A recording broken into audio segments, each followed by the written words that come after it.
मृगां यथा यत्र त्रिसर्गो धाम्ना स्वेन सदा निरस्तत् सत्यं परं धीमहि सत्यं परं धीमहि सत्यं परं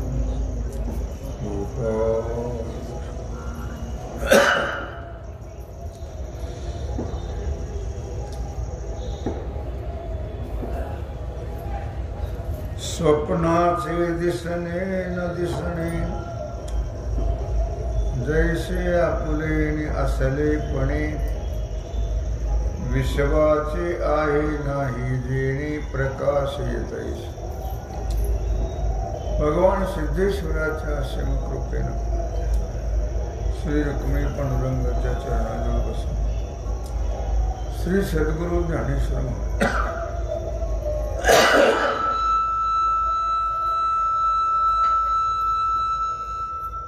सद्गुरु ज्ञानेश्वर महाराज, श्री जगद्गुरु तुकाराम महाराज, श्री संत एकनाथ महाराज यांच्या चरण सानिध्यात आपण सर्वजण मिळून महान ग्रंथराज ज्ञानेश्वरीच्या 18व्या अध्यायाच्या 1116 ओळीचा आपण विचार करतो आहोत. विषय आहे भक्ती ज्ञान. स्वप्नाचे दिसणे न दिसणे तैसे आपुलेनी असलेपणे विश्वाचे आहे नाही जेणे प्रकाशे तैसे. स्वप्न दिसणं किंवा न दिसणं हे जसं आपल्या ज्ञानाच्या सत्तेवर अवलंबून आहे. स्वप्न दिसणं न दिसणं. आता तुम्ही म्हणाल स्वप्न दिसत नाही त्याला कसं ज्ञान पाहिजे. याच्यात दोन अर्थ आहेत. स्वप्न न दिसणं दिसणं याच्यात दोन अर्थ आहेत. स्वप्न तर आपल्याला दिसतं तसं म्हटलं तर, मग इतरांना दिसणं कसं म्हटलंय त्यांनी, तर स्वप्न दिसणं ज्ञान आणि स्वप्न न दिसणं अज्ञान. आता स्वप्न काय आहे, हे जगत जे आहे हे सर्व काय आहे, स्वप्न आहे. जगत काय आहे, हे स्वप्नीचे मृगजळ म्हटलंय माऊलीने. नुसतं स्वप्न नाही तर स्वप्नातलं मृगजळ. मग स्वप्न दिसणं अन्न दिसणं हे स्वप्नवत दिसणं ज्ञान आहे. कळणं हे सगळं स्वप्न आहे, मिथ्या आहे. आणि जग दिसतच नाही. काय दिसणं आणि न दिसणं. जगत कुणाला दिसत नाही. ज्ञानी महात्म्याला जग दिसत नाही. जगनो हे अवघा जनार्दन. अज्ञानाला स्वप्न सत्य वाटतं. अज्ञानी जीवाला चालविती व्यवहार सत्य म्हणून. जगत तर स्वप्नच आहे. आता तुम्ही म्हणाल तुम्ही कसं काय स्वप्न म्हणतो जगाला, तसं असं आहे की आपल्याला स्वप्नामध्ये काय काय दिसतं. काय पण दिसतं. गाड्या दिसतात, नोटा दिसतात, काय बंगले सगळं दिसतं. अगोदर असतं का, झोपताना असतं का स्वप्न, नसतं. झोपल्यावर स्वप्न पडतं. मग अगोदर गाड्या स्वप्न काहीच नसतं. धन वगैरे. मग स्वप्न पडतं. स्वप्नात हे सगळं दिसतं आणि जागे झाल्यावर काहीच नाही. धन नाही, सोयधारे नाही, गाड्या गोळ्या नाही, बंगले नाही. तसं आपण जेव्हा आलो तेव्हा काय असतं? काहीच नाही. आपण ज्यावेळी येतो म्हणजे ज्यावेळी मानव जन्माला आपण प्राप्त होतो त्यावेळी काय असतं? काहीच घेऊन येत नाही आपण. मग इथं आल्यावर हे सगळं दिसतं. तेही जन्माला आल्याबरोबर तर काहीच कळत नाही. नंतर हे सर्व दिसतं. त्याच्याकरता आपण प्रयत्न करतो, मिळवतो. मग धन आहे, मुलं बाळ आहेत, संसार आहे, गाड्या घोड्या आहेत, बंगले आहेत. वा वा वा, हे सगळं आहे. जाताना काहीच नाही. म्हणून स्वप्नवत म्हटलंय. हे स्वप्न पडायच्या अगोदर काही नसतं आणि जागे झाल्यावरही नसतं. तसं हे जगामध्ये आपण जेव्हा आलो तेव्हा काहीच आणलं नाही. काही आणलं नाही. बरोबर काही नाही आणलं. मग कोणी बरोबर आले का? सगळे आपले जे होते ते आता ज्याला जोडले आपण ते कोणी बरोबर आले का? कोणीच नाही. येताना आपण एकटेच आलो की एकटेच आलो. जाताना हे कोणीच नाही. काही बरोबर येणार नाही. मग मिथ्या आहे का सत्य आहे? तसं स्वप्न जसं काय काय स्वप्नात दिसतं, स्वप्नात खरं वाटतं आणि जागे झाल्यावर काहीच नाही. तसं आपण जेव्हा येतो तेव्हा एकटेच येतो. आपल्याबरोबर कोणीच नसतं. काही आणतही नाही. इथं आल्यावर सगळं थाट, कपडे लत्ते भानगडी सगळं. जाताना काहीच नाही. किती मिळवलं म्हणजे बरोबर काही येत नाही असं नाही.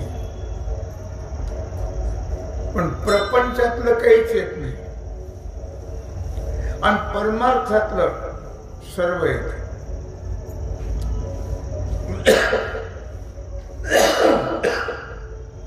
ज्ञानेश्वरी ऐकता वाचता हे कधी वायाला जाणार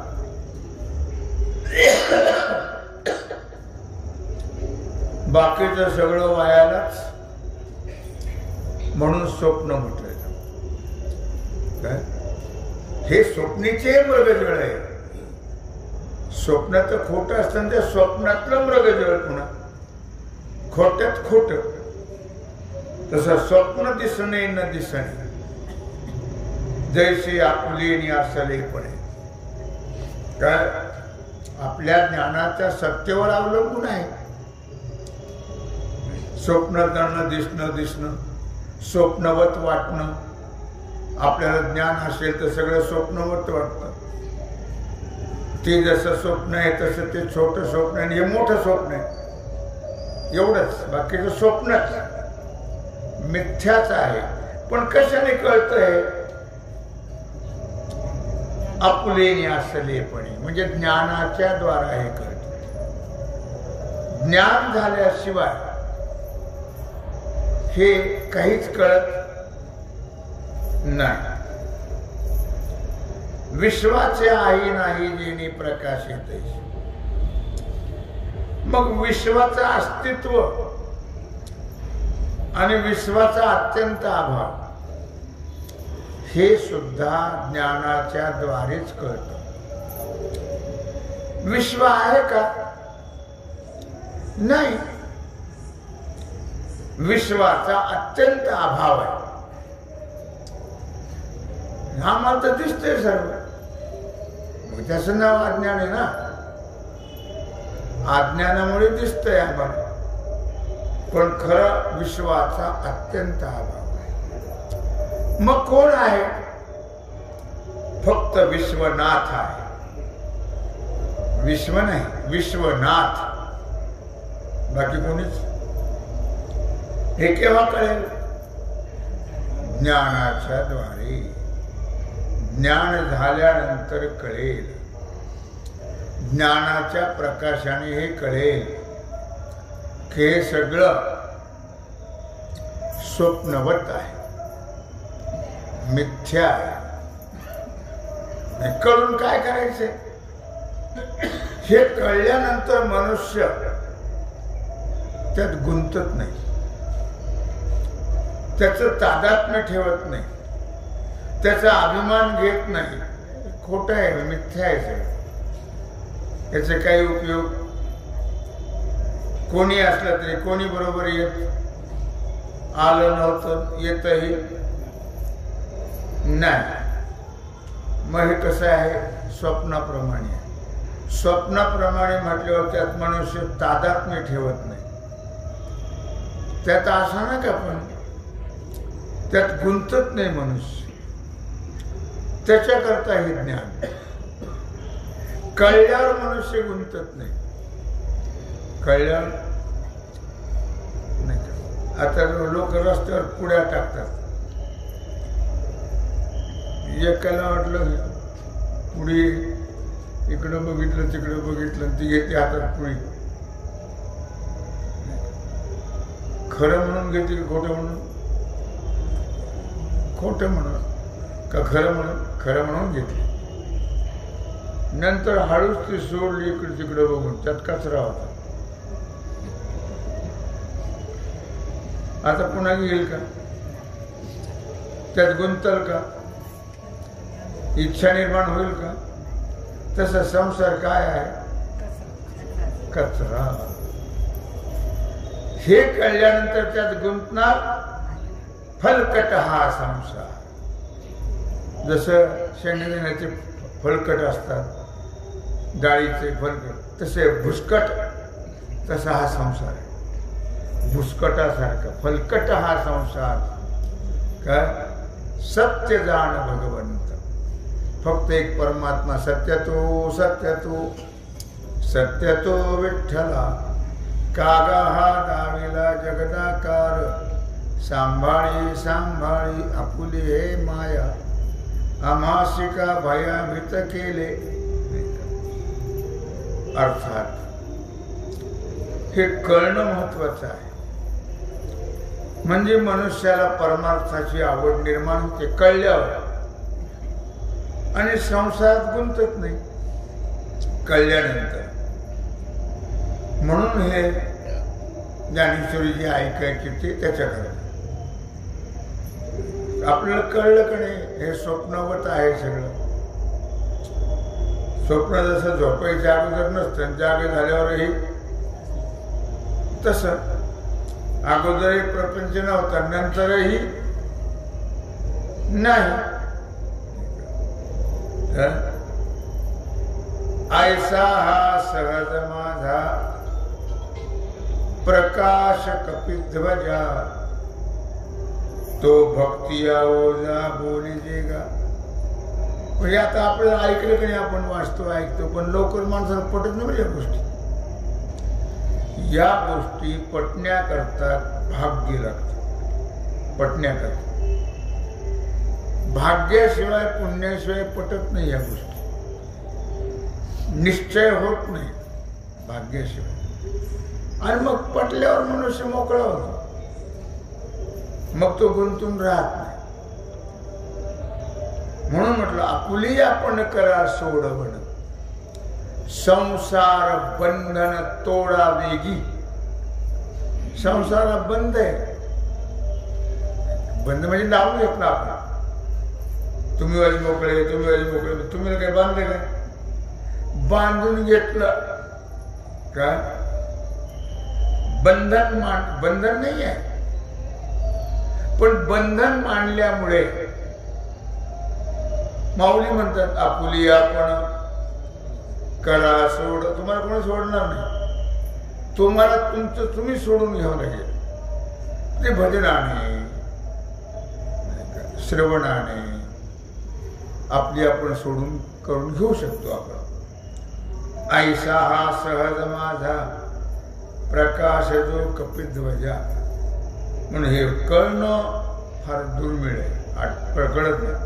पटणं तेही फार अवघड आहे, दुर्मिळ आहे. तो भक्ती या ओजा बोलीजेगा. म्हणून अर्जुना, जो माझा सहज नित्य प्रकाश आहे, तो प्रकाश जो आहे तोच प्रकाश भक्ती या नावाने त्याचं वर्णन केलेलं आहे. भक्तीशिवाय मुक्ती नाही, भक्तीशिवाय ज्ञान नाही, भक्तीशिवाय कळत नाही. पुढे भक्तीने धरिले हाती, मागे ज्ञान वैराग्य धर्म एकी, स्थिर केलेली अचपळे होती, सिद्ध आणोनी लाविली पंथिगा, म्हणवनी आलो या देशा. काय काय म्हटलं, काय सांगितलं मी आता? काय भक्तीने धरले हाती. अगोदर भक्ती, मग मागे ज्ञान, नंतर वैराग्य होतं. भागवतात कथा आहे. भक्ती आणि तिची दोन पोरं, ज्ञान वैराग्य, हे फिरत आले. ते आंध्रातून आले, तिकडून त्या ठिकाणी थोडी भक्ती आहे. महाराष्ट्रात आले. महाराष्ट्रात काही तेवढं त्यांना पाहिजे तेवढं मिळालं नाही.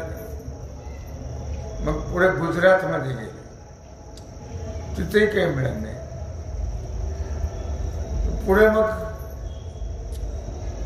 असेच वृंदावनाकडे गेले. असं आहे, भक्ती असेल तर ज्ञानाला वैराग्याला पुष्टी येते. भक्ती कमी पडली ना, भक्ती नाही आहे. मग आता ती दोन पोरं जी होती, आता भक्ती नाही तर ज्ञान वैराग्य कसं आहे? मग ते मृतवत पडले.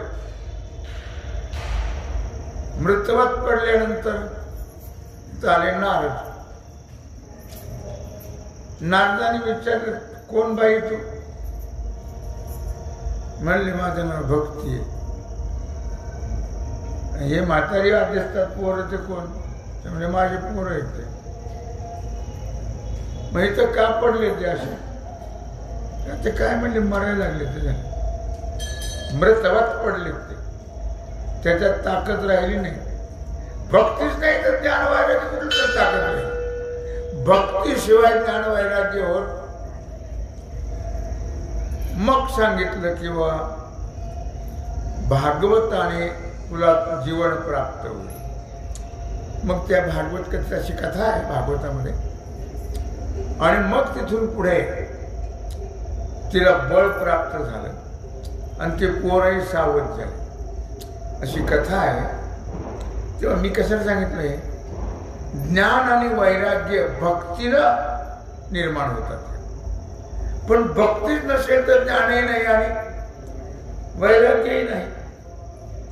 म्हणून म्हटलं या ठिकाणी, ऐसा हा सहज माझा प्रकाश कपिध्वजा, तो भक्तिया ओजा बोलीजेगा.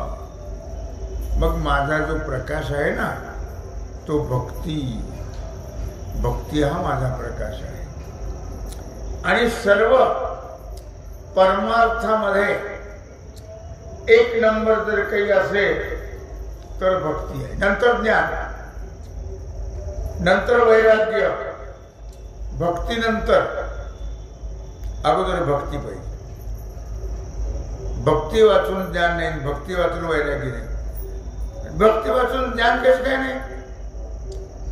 तर भक्तीनं अंतःकरण शुद्ध होतं आणि शुद्ध अंतःकरणामध्ये मग ज्ञान होतं आणि ज्ञान झाल्यावर कळतं हे सगळं आणि मग होतं वैराग्य. अशी आहे त्याची स्थिती. म्हणून भगवान म्हणतात ही माझी प्रकाशमान असणारी सहज भक्ती आहे. भक्तीला फार महत्व आहे. म्हणून अर्थाच्या ठाई हे आरती होऊन पाही अपेक्षणीय जे काय ते मीच केला. म्हणून अर्थाच्या ठाई भगवान सांगतायत माझी ही चौथी भक्ती जी आहे ना, कोणती चौथी? ज्ञानरूप. ज्ञानरूप ही चौथी भक्ती आहे आणि ती पारमार्थिक आहे. चौथी भक्ती माझी ते आरती होऊन पाही. बाकीचे जे आहेत ना तीन, अर्थ, अर्थार्थी आणि जिज्ञासू, या तिन्ही त्याने म्हटलं हे कल्पित आहे. ते जिज्ञासू काही कळलेलं नसते, इच्छा असते कळण्याची. अर्थभक्त संकट पडल्यावर धावतो, देवाचं नाव घेतो. अर्थार्थी काही पैसे मिळावेत म्हणून भक्ती करतात. ऐश्वर्य मिळावं, भक्ती, पैसे मिळावेत, धनद्रव्य मिळावं, लक्ष्मी प्राप्त व्हावी, मग त्याला काही महत्व नाही. या तिन्ही मिथ्या आहेत. भगवान सांगतात अपेक्षणीय जे काही ते मिथ्या आहे. म्हणून या तिन्ही भक्ती, ज्ञानी जो आहे तो पैशाची इच्छा करत नाही. अर्थ, संकट निवारणाची प्रार्थना करत नाही. देव आपोआप संकट निवारण करतो. तो बाकीची प्रपंचाची पैशाची इच्छा करते, देव आपोआपच चालवून देतो. त्याच्यामुळे तो अजिबात त्याचा काही विचार करत नाही. आणि जिज्ञासू आहे, त्याला इच्छा असते मला परमात्मा कळावा. तोही अजून तयार झालेला नाहीये, म्हणून हे कल्पित आहे. पण ती भक्ती जाण, याच्या तिन्ही ज्या भक्ती आहेत ना, अर्थ, अर्थार्थी, जिज्ञासू, ही तिन्ही भक्तीमध्ये माझी व्याप्ती आहे.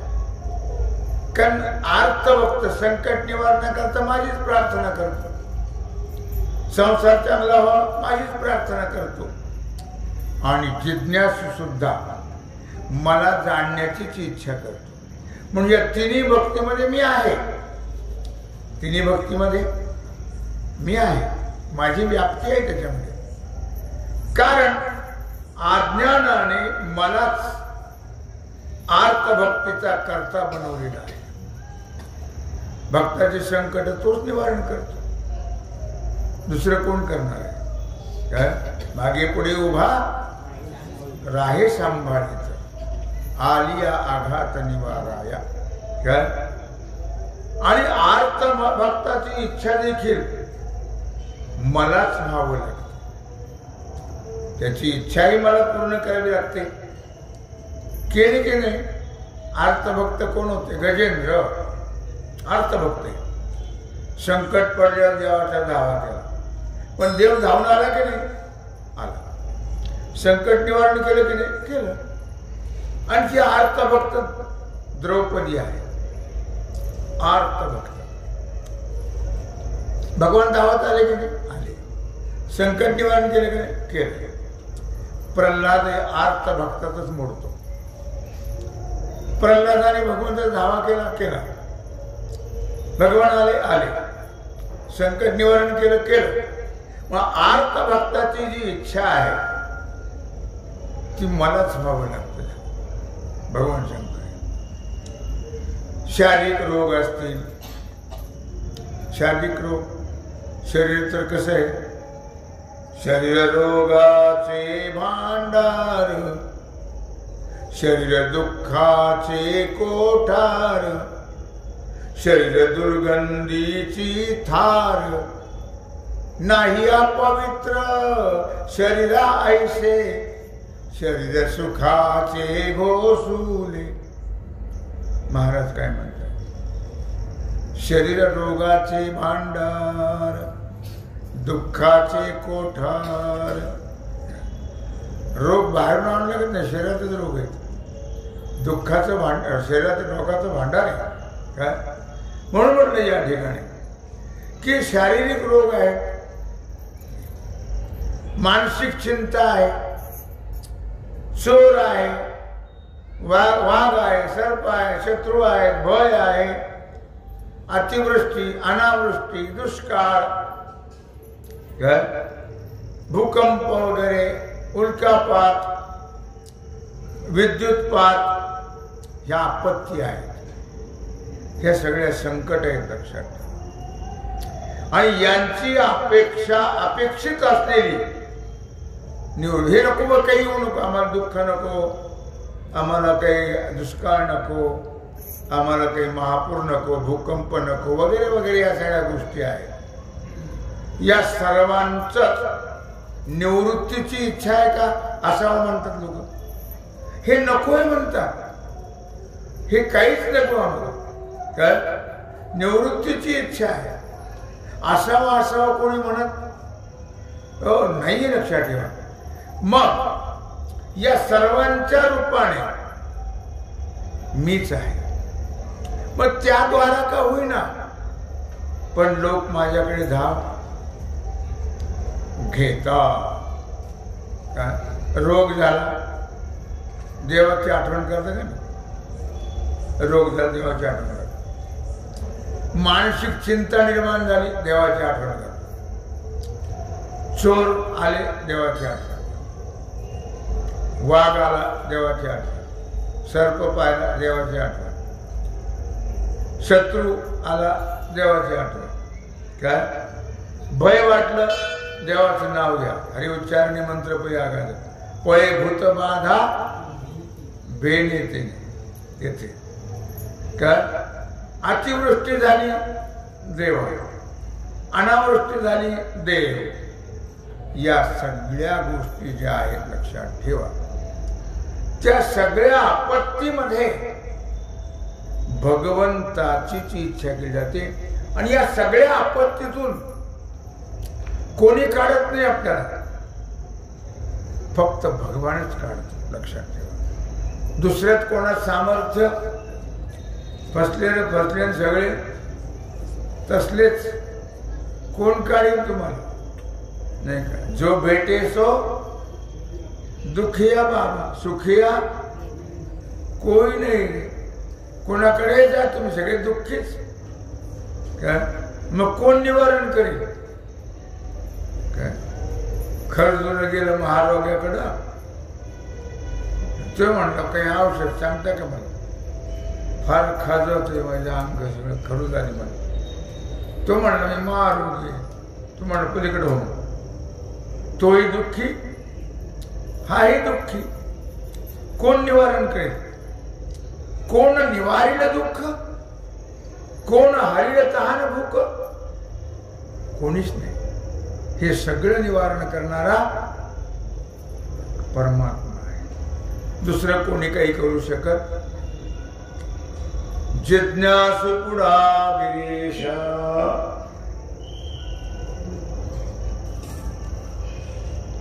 हेच होऊन जिज्ञासा, मी का जिज्ञासू ऐसा दाखविला. भगवान सांगतात अर्जुना, एक लक्षात ठेव, याच्या अज्ञानामुळे मला जिज्ञासू करून त्याची जिज्ञासा मला पूर्ण करावी लागते. मी न कळल्यामुळे त्याला इच्छा होते ना कळण्याची. जिज्ञासू का होईना, जाणावया लागी माझी. कुणाला जाणण्याकरता? देवाला. मग त्याला कळल्यावर कळेल का? तू नाही इच्छा. त्याला कळत नाही म्हणून ते सुद्धा मलाच व्हावं लागतं. स्त्री, पुत्र, धन, प्रतिष्ठा, सत्ता, स्वर्ग, हे सगळे अर्थ आहेत, याला अर्थ म्हणतात. या सगळ्याची इच्छा करणारा अर्थार्थी भक्त, आणि ते सुद्धा त्याची पूर्तता कोणी करू शकतं का? तेही मलाच व्हावं लागतं भगवान सांगतात. पण या सगळ्या गोष्टी होतील, तो करतो सगळं, पण त्याच्याकरता भक्तीला फार महत्व आहे. भक्तीनं तो आपल्याला लवकरात लवकर या भवसागरातून तारून नेतो, दुःखातून तारून नेतो, संकटातून तारून नेतो. इच्छा व्यतेजवळी हरीचे चरण, इच्छाही त्या पूर्ण करतो, पण मात्र भक्ती करणं महत्वाचं आहे. असा विषय आपला चालला आहे. तेव्हा झालेली सेवा भगवत चरणी समर्पित करून राहिला जो सेवेचा भाग आहे तो आपण उद्या पाहू. पुंडलिक वरदा